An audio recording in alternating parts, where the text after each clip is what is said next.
Sheni v'chamishi. This is great because I have a microphone right here, so it's great for the. Here you can see a beautiful sunset. This is the post Chayel sunset. So last night we had a Farbrengen, and for that Gemara Shir, we switched the Gemara Shir from Thursday to Tuesday.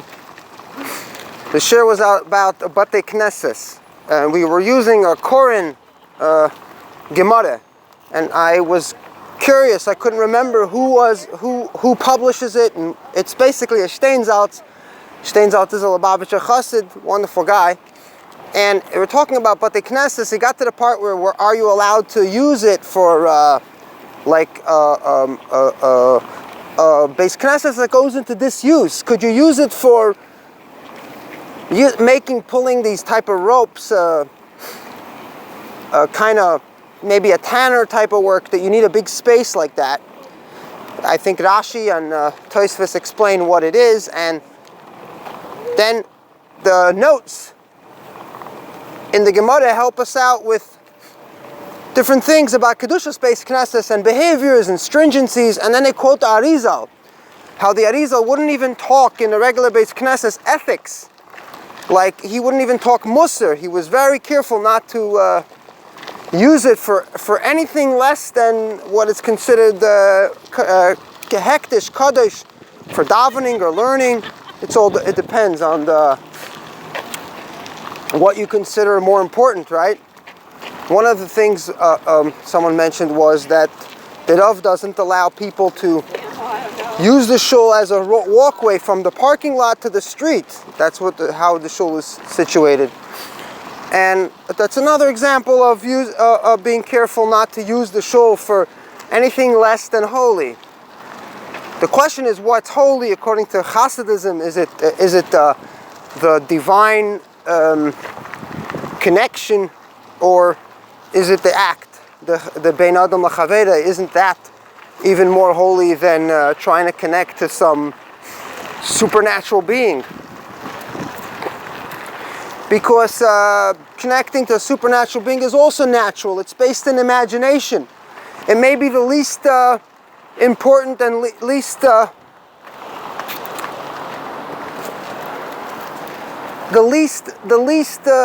respected type of act. Spirituality, theosophy and spiritualism, as Einstein said, it's for losers, it's for weak people. The best thing is dealing with the natural world, actually doing and fixing and helping. Then you say, no, I'm praying for others. These are theology that comes with time.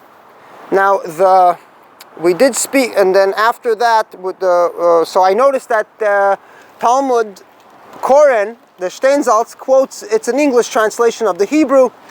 He quotes the mention about the Arizal. So I said to my friend, you need to check up the Arizal. Wouldn't even speak to his wife on Shabbos, something that's not halachically okay. And mentioning halacha, it's also cruel.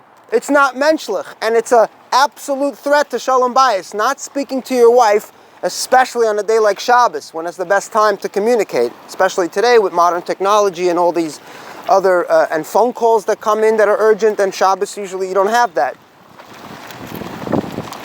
So then the shliach came and did our Farbrengen. And it's very interesting because he mentioned about davening. What are you doing? Are you asking Hashem to change anything? And then he mentioned the word blasphemy. Blasphemous to think that you could change God's mind, or... So I asked him, does God change his mind? And according to the Torah, he does. So the reason why many believers today believe that he doesn't is because we superimpose our beliefs from the street onto the Torah, onto the Bible. But and then he mentioned how could we think that an omniscient we could change an omniscient God's mind. It's blasphemous. I said, omniscient is just a concept, a philosophy by a theologian, not really a philosophy, but someone that had to fit philosophy, shoehorn it into theology, was Thomas Aquinas, a Catholic, who was influenced by the Rambam, yet he tried to make his Catholic beliefs fit with theology and with the Rambam's amazing writings, especially the Guide to the Perplexed, the Meir Nevuchim. And Thomas Aquinas, gave us this garbage about if God is perfect, so he has to be all-knowing, he has to be omnibenevolent and omnipresent and omnipotent, and he could kick your ass to Hawaii. But none of that's in the Torah. There isn't even heaven and hell in the Torah. Those are also superimposed.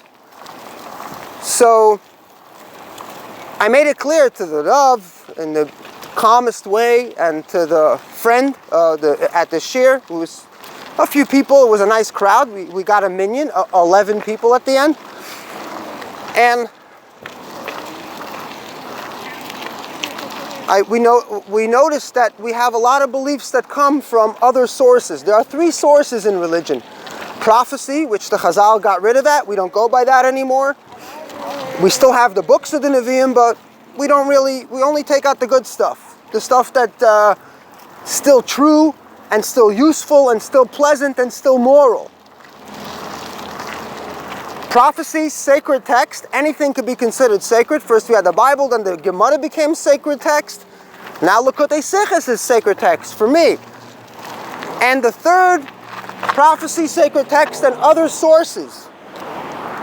What is the other sources? The other sources is Babemaisis, stuff that your bubby told you, and you never had a way to verify it, because usually faith is based on bad evidence. So that's how these things seep in, and that's how people who have self-respect, like people like you guys watching, I'm sure you respect yourself. That's how people like you who are not as gullible as the really gullible would consider and follow things that are really based on very poor evidence. Yeah. Now, so once I combed that out, and the rabbi mentioned JLI, Jewish Learning something, the Roar classes, I wish the JLI could be part of the world's solution. Humanity United, Immanuel Kant, Moses Mendelssohn, things that we believe in anyway. I wish the JLI could be more clear on that. What the role of religion could play today, how it could be good, instead of trying to shoehorn theology and make it fit and ask the dumbest questions that the regular 8th grade high schoolers will find that this JLI course it's not even good as a time capsule. You see, I find Oy Rebbe, we were singing Oy Rebbe songs, and the Rebbe's, the King still alive, all these camp songs, which were served like a time capsule for us, because it's a message from the 90s to today, to the boys who never saw the Rebbe, to understand the level of the belief and the yearning and whatever we superimposed on ourselves. It gives it a feel more than the nigunim. The nigunim are great. But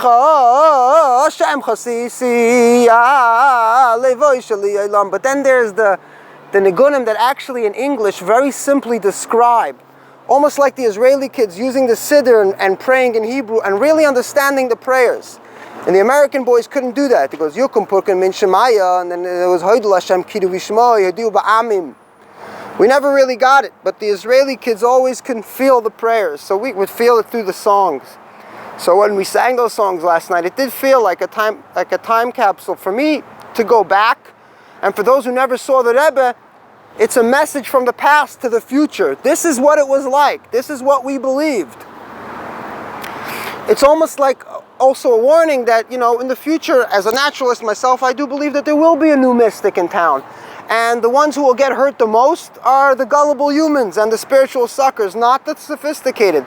But the sophisticated is difficult. It's very difficult to get everybody to be sophisticated. So this rabbi is a Talmud Chacham. It's not a guy that's just humming away, humming along. He's a Talmud Chacham, and he's explaining very beautifully some concepts of the Baal Shem Tov. He mentioned that the Baal Shem Tov did not come to be mechadish anything, and other people on the same Chayelu and other Batei Chabad were saying that the Baal Shem Tov did come to be mechadish. I would go with the history that he did what the people in his time did. He did what the other Baalei Shem did. And he ended up kicking off, that's how I see it, as the main Baal Shem Tov. But there were other Baalei Shem, but because of travel and other than morphed into other occupations, the Baal Shem of London, for example, went into more amulets, and he made a good deal of money and left a nice donation for the shul in London, Falk. The Baal Shem, and he ended up being known as the Baal Shem of London.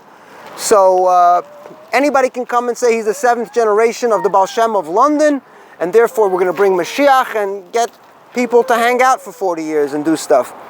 But we have so it's we have the capability, as Sigmund Freud said, to mature. Humanity can do it. We can do it. We can face the natural world and the natural condition and be better humans, of course, because myths don't get easier with time. Bubba-mices don't get easier with time. It just gets more difficult, and we spend extra hours trying to constantly, repeatedly shoehorn these bubba-mices and make them fit.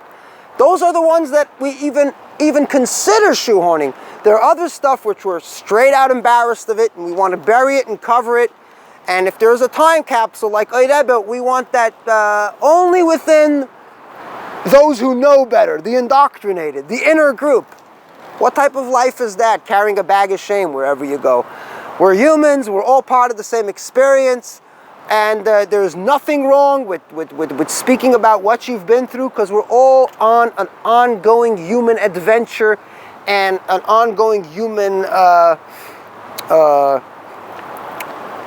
quest for knowing more. We can always improve. So there's nothing to be ashamed of. But it's amazing that some people don't know the Yesodis. How could a Yid be called a blasphemer based on Thomas Aquinas' philosophy? Some shagits that happen to be a Catholic and happen to be an idiot, if you look at his personal life. How could we decide that someone it's blasphemy in Hebrew? What's the word for blasphemy in Hebrew? I forgot.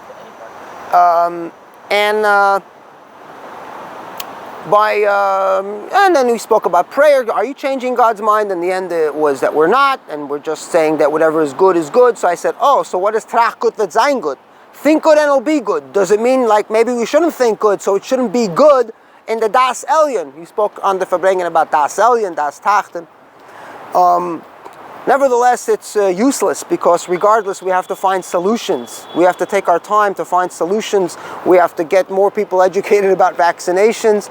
Lots of gullible people just buy whatever they read because they're not capable. Speaking about gullible people, I'll give you a beautiful example. We had a boy from a Rebbeische family. Moitzi Shabbos, we hung out. We were riding our bikes, and he met someone, and I gave the guy a city bike. I unplugged the bike for him and said, join us. And he goes, oh, this guy's working in tech and he's rich, and I got it. So I said, okay, call me when the miracle happens. In the meantime, I said, you have to give him a bed tonight. Because while your logic and your critical thinking is believing that this guy is the Mashiach and he's got some great hookups for you in the tech world, especially Google, I can smell that this guy needs a slice of pizza, which we gave him. And we offered him a bike to join us, and I told him, could you take him to he built a shul. I said, could you let him sleep in the shul tonight until the morning? I can't take him home. And of course, at the end of the night, the Hasidische boy texts me like, oh, how did you know? Critical thinking, basic logic, point by point. Sei gesund, thank you for watching Sheni v'Chamishi. Logic.